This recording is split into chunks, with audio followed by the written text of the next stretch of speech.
Sa palaisipan ba tayo dapat nagsisimula?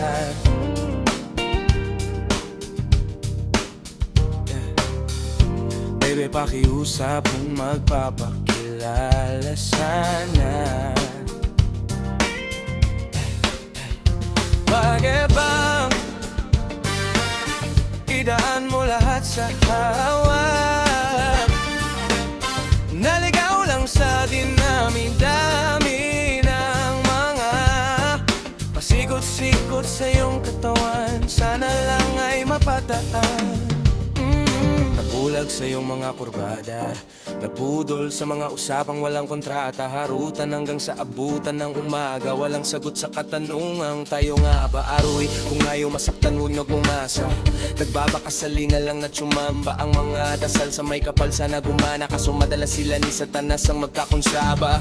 Natagal ko na tong pinapanalangin na ika'y tuluyang mapaibig sa'kin, ngunit ako'y parang dagang dinagit lang ng lawing pinaglaruan, tapos pinakawalan rin. Tinig ay tahimik, isip ay malalim, hirap ng basahin, tila babaybayin sarili kong lingguwahin. Ang pag-ibig ay pag-arinig, ang ginawa mong sining ang pagiging sinungaling. Kung mapakilala sana, oh, pwede ba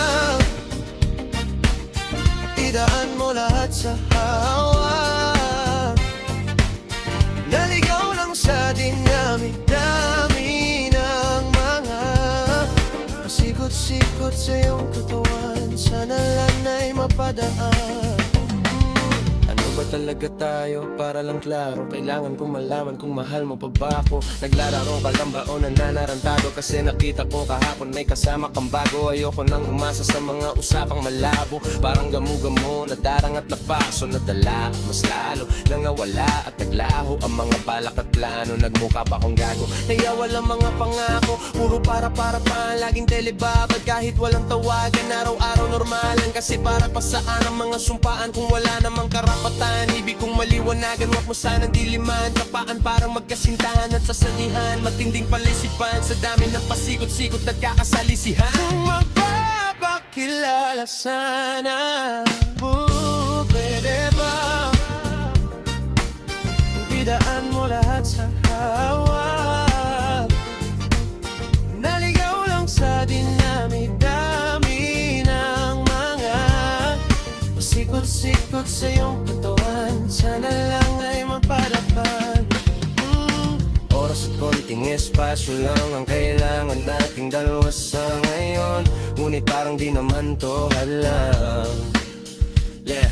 Palapit na tayo sa kalawakan, may dalawang magkasintahan sa taas ng bundok. Nagkasundong tapusin ng buhay nilang malungkot, hindi nang masaya sa kama, hanap na ay tuldok. Usapan ay sabay silang tatalon sa tuktok. Sabi niya magtiwala ka lang sa'kin mahal, kung talon tayo ng sabay. Pagbilang ko ng tatlo, kaso lang ang problema, pagkatapos niyang bumilang siya lang ang tumalon. Si babae nagpaiwan habang nakatingin sa kanya, nakangiti lang, ngunit biglang nagulat ang babae nang nakitang nakangiti din si lalaki. Habang pababa siya sabay, biglang buka ng dambuha ng para kay ngayon. Sinong mas taksil sa dalawa? Sino ang mas tuso? Sino ang mas tanga talaga?